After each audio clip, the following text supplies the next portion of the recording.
Hi, I'm Amy, and now I'm going to show you how to do the next chemotherapy in a regimen. So we just had our Rituxan finish. In the instance of our EPOC, we would have another chemotherapy following the Rituxan. In that case, we can actually reuse our primary tubing.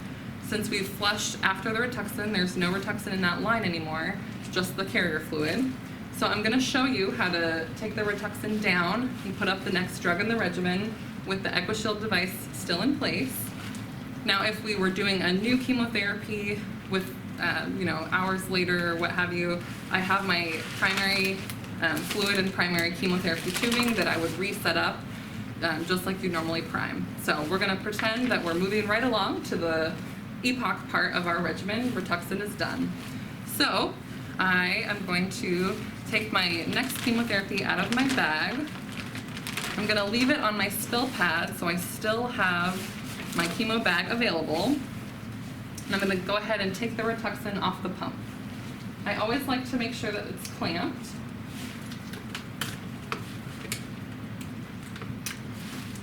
And I like to kind of get my tubing in the chemo waste bag, get that started.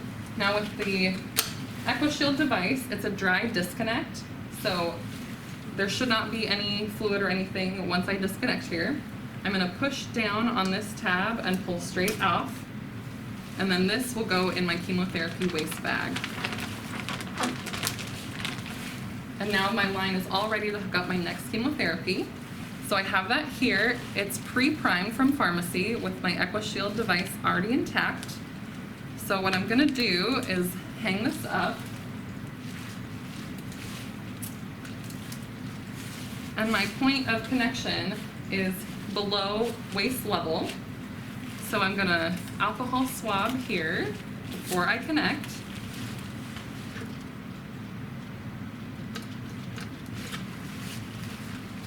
And again, we're going to go red to red. You should kind of hear that snap.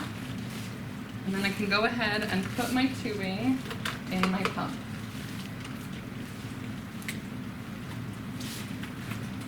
At this point, it's always good to remember to put your chemotherapy stickers in place. It's easy to forget that step.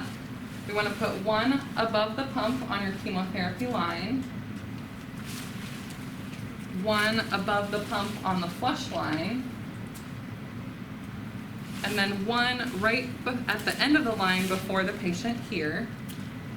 That's just to alert everyone visually that this is a chemotherapy line. At this point, I'm going to clamp here. And since my tubing is in the pump, it will not free flow, so I'm going to go ahead and unroll this clamp here. At this point, we're ready to program the pump. So now I'm going to show you how to program for doxorubicin. Again, I have the flush or carrier fluid on the left and the chemo on the right. We're going to go ahead and channel select. And we're going to go ahead and prime. So we're going to do IV fluids, bolus. And since this is a PICC line, I'm going to go ahead and do my rate as 999. And then the volume, we always do 14 to prime. So go ahead and push start. Again, just make sure that your rollers are unclamped.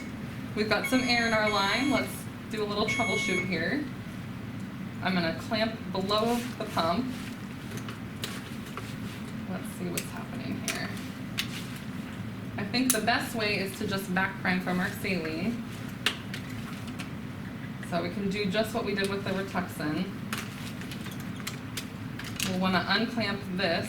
Now remember, we're clamped here below the pump. Just going to get this air out here.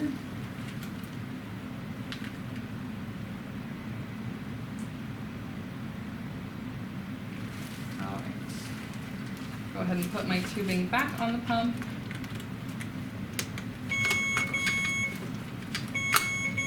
Clamp that again. And I don't see any air in that line, so we should be good to go. Okay.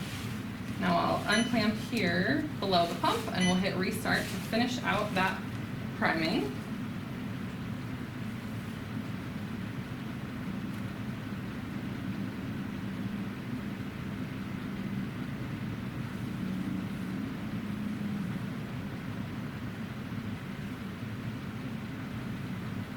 So once you get that infusion complete alarm, you'll go ahead and channel off. Press any button to keep your pump from powering down. And now we're ready to program the chemo. So we'll channel select on the right on the chemo line, go to our guardrails drugs, and we'll go to doxorubicin. Now I'm going to pretend we're doing our EPOC, so I'm going to do the mixed bag version with the etoposide of vincristine. We're going to select non-weight-based dosing. It's giving you an advisory that this is a vesicant. You can go ahead and confirm that. We are using a central line. It's asking for the drug amount. In this case, it goes based on the doxorubicin. So I'll go ahead and enter that with our volume. And it's giving me a soft guardrails limit, which I can go ahead and override. We'll confirm that the rate here matches the rate from pharmacy. If it doesn't, we can always adjust our volume or our rate accordingly.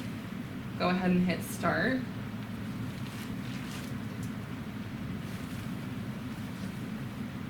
All right. Now that it's done and you're getting that air in the line alarm, we'll go ahead and channel off our doxorubicin mixed bag. Press a button to keep our pump on. Now we're going to go ahead and program our flush.